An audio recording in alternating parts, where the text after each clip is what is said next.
All right, Daryl Robertson, you got a very, very slim lead right now, but a much better day for you today. And the weird thing I started thinking about last year, you know, you had a real solid tournament. Yeah. And then I blew it on the third day. Things kind of fell apart. Yeah. Are you out for revenge this time? Well, I've got a plan. I mean, I can catch me 8 or 10 pounds pretty easy, and you know, like I say, if I'd have done that last year, I'd fished the 4th day. You know. I had kind of 2 plans going, but where I caught 3 fish that I weighed in yesterday, you know, 3 of my best fish. Man, I got there and I went and caught a limit, weighed about 9 pounds, and I ran back to this other place, and I bet there's 20 boats just zing, zing, zing, you know, and I fished about 30 minutes. Thought this thing gonna work, so I went back to my little fish place and caught a 5.5 and a 4.5. So, I mean, good Lord's blessed me. I've had bites that I probably shouldn't have caught, you know, and I probably that 5.5 pounder, I caught him right amongst a bunch of trees on light line. So, you know.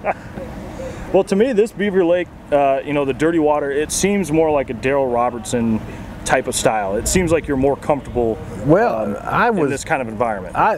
That's what I thought I was going to be, was more comfortable in that dirty water. But all these fish I caught today come out of gin clear water. Oh, okay. Yeah. And all week, has that been your program too? No, you know, like I say, 3 of my best fish yesterday came out of dirty water, but I had a really, really good day practicing in dirty water, and it's not real dirty. I'm down almost to the clear water. I was you know, off down around Rambo and Van Holler and you know, that area there. But the first day of practice, I went in there and I caught one weighed 5.5 pounds and a couple 3-pounders and shook off 6 or 8. And the more bites are hard to get now in there. So I catch, you know, well, yesterday and today both 3 limits of fish down there in that clear water. Okay. Most of them's about that big, you know. But right, I hear a lot of guys catching fish, but a lot of them short fish or smaller fish. Yeah, just smaller fish. I mean, I had a limit of black bass today, you know, 15-inch fish. First limit I had probably wouldn't weigh 7.5, 8 pounds, you know. And you got to keep working on them, get them bigger, you know. But I was tickled to death to have something to start with. A lot of guys talking about pre-spawn, spawning fish. Kind of give us a clue as to what your program is. Is it along those lines? Yes, and I think that like the last hour I fished out in the clear water today, I think I seen new fish that came up. Okay. There's a lot of beds that there's never been any fish on that I've seen, but you know, a lot of times, you know, we don't have the full moon. It's not till next week or week after next. But I've seen fish a lot of times, they'll make beds, and then they'll cruise around, maybe look for a female or something. But you see that bed, they keep it fanned up, but they're not on it. But then all of a sudden you go and all of a sudden there's fish on the beds, you know. And I think I've seen some fish on beds that wasn't there, you know, this morning even. So is it a matter of running back through areas that you may have already fished, say yesterday, like tomorrow you might go out in some of the same places? I've got a little area that I've been fishing, and I say it's little. It's you know, big as one of these arms here, you know. Sure.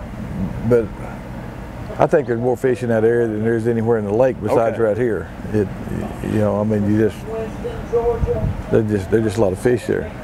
And like I say, most of my fish I catch while I'm just going down the bank looking. I'm just out there in about 10 foot of water. And you know, like I said, that's how I caught the 2 big ones today. Technique-wise, is it a slow and steady approach, kind of like stuff we saw, you know, maybe from Hartwell about a month ago? I'm doing basically the same thing. No color difference at all? No, I'm throwing the same bait. I caught them on Hartwell. Hey, if it works. It's the same conditions, the same watercolor, you know, down there. So and like I say, I'm looking forward to going to Pickwick because I think we're going to have the same conditions there. Right on. Well, Daryl, you're on a roll right now, man. Good luck tomorrow. We'll see how it pans out for you. All right. Thank you. Appreciate it. Scott Canterbury, awesome job today, man. The Quaker State team, you guys are crushing it here at Beaver Lake right now.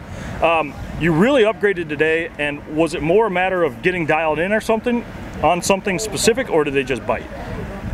They bit, but I actually sort of figured it out a little bit yesterday, a little bit late in the day, and it got better today, you know. I don't know, I've run a bunch of area that I know from the past, so I don't know how I can keep going. Sure. But things are happening that I like to happen, and hopefully it will keep going. you know, we've got a lot of guys sight fishing, a lot of guys catching pre-spawn fish. Are yours more on the pre-spawn side? They were all pre-spawn earlier, but I have caught a few off the bed this week. Okay. You know, I'm doing a little bit of both. I've been almost down to the dam. I've been in that muddy water in the middle, and I've been in part of the river, so I'm sort of all over the place. Okay.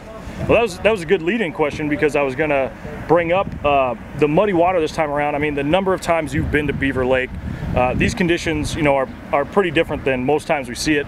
How's that played into your game plan this week? You know, it's been good. I love the dirty water myself. That's what I like fishing. You know, usually when we're here, I have to go up the river to find dirty water. Actually, now it's not as good, because when you go up the river, it's cleared up a lot. That muddy water is down here a little bit, and those largemouth that live all over this lake are up there where we can catch them this week. It's been pretty fun for me. You know, it's a totally different Beaver Lake than we've ever had. We've been here with it was a lot muddier, a lot dirtier than it is right now, but the water was a lot higher. You had a lot more cover in the water, and it was, you know, you had to pick apart the cover. Right now, there's not so much cover, so it's easier to target them. Well, another thing, we don't need to go into baits or anything too specific, but is this kind of a program you're running that's more of a cast and whining thing? Or are we flipping around, or is it a combo of both? It's a combo of both. Okay. I've done a little bit of everything. I've been throwing a wiggle wart and a square bill, fishing fast.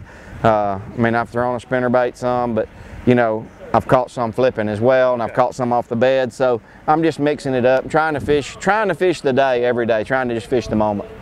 From what you saw today, do you feel pretty confident in whether it's the pattern you can run tomorrow, or did you get dialed into newer stretches of water too that you can maybe run? You know, it's Beaver Lake. I don't think you can actually go back and fish the same water every day. I mean, it's more of a pattern deal, and I mean, I may not catch them tomorrow, but I know I got to run new water. Yep.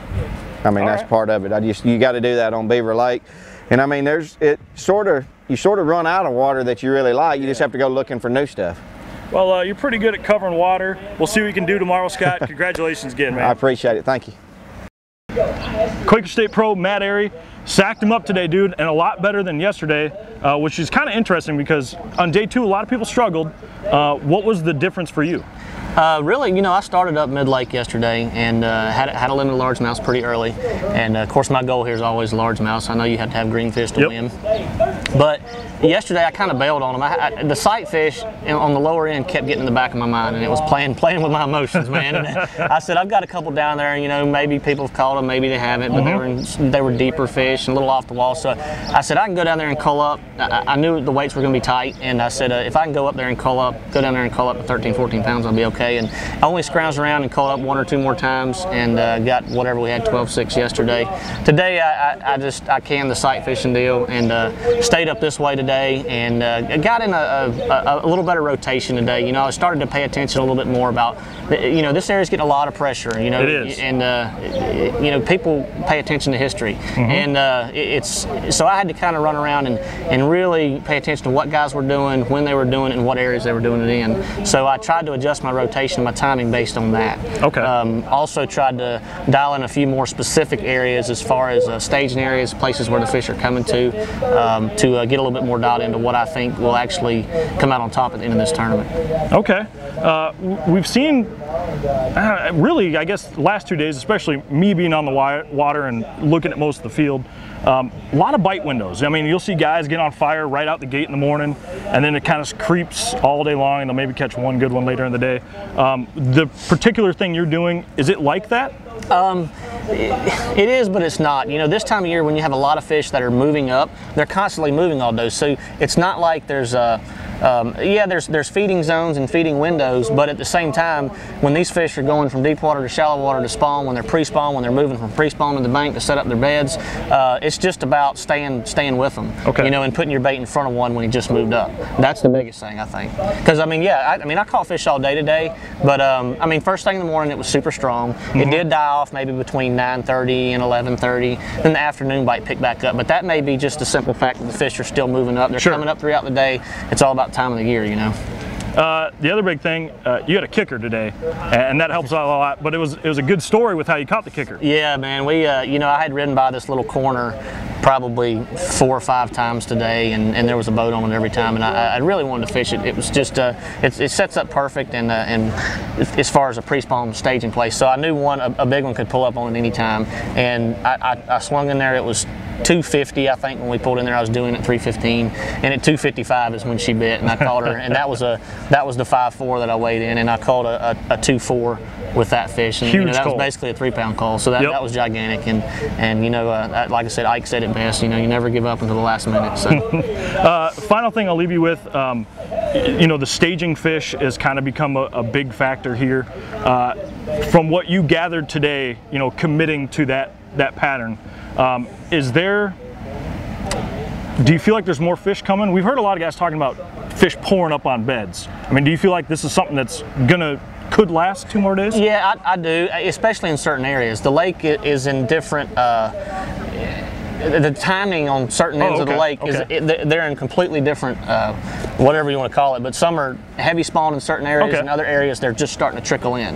So I think the pre-spawn, I mean, when this whole lake goes to the bed, I've seen it only once. I mean, it's insane, you know, how many fish are there. So I can tell from certain areas just by looking on the bank that they're just not there yet. And even if they do start to come, there's still going to be pre-spawners to be caught. I mean, even when we're at tournaments where there's a peak spawn bite going on, guys are still catching post-spawners and pre-spawners. Sure. So there's going to be a mix throughout the event. It's definitely more pre-spawn spawn this year than it is a spawn post-spawn deal. Well, man, you got yourself right where you need to be, you know, sitting in that top 20 cut, and we'll see what you do tomorrow. Good luck to you, Matt. Thank you, Kyle.